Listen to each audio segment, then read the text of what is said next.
السلام علیکم دوستانو، هیله لرم چې جوړ او په خیر سره باید. په دې ویډیو کې به تاسو سره وښیم چې څنګه کولی شئ دا ښایسته تصویران جوړ کړئ او هغه هم په موبایل کې. نو دوستانو دې لپاره تاسو باید دلته دوه اپلیکیشنې ډاونلوډ کړئ. د دې لینک به تاسو په ډسکرپشن کې درکړم، له هغه ځای کولی شئ په اسانۍ سره ډاونلوډ کړئ.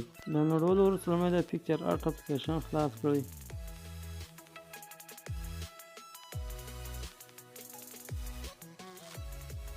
او په دې جمع علامه باندې کلیک وکړئ او په ایډیټ باندې کلیک وکړئ. د ایډیټ نه وروسته به هغه انځور انتخاب کړئ کوم چې تاسو جوړول غواړئ. مثلا دا انتخابوم.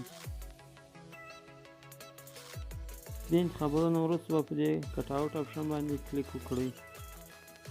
د هغه وروسته به دا داسې کټ کړئ دا شاوخوا.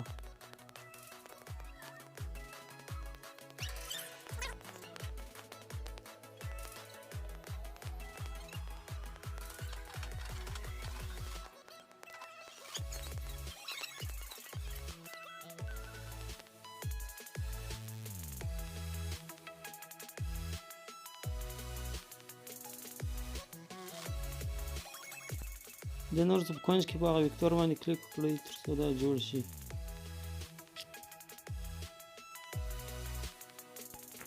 دا شاوخوا اضافه ځایونه ځینې کټ کوو.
دین وروسته په دې سیو اپشن باندې کلیک کوو.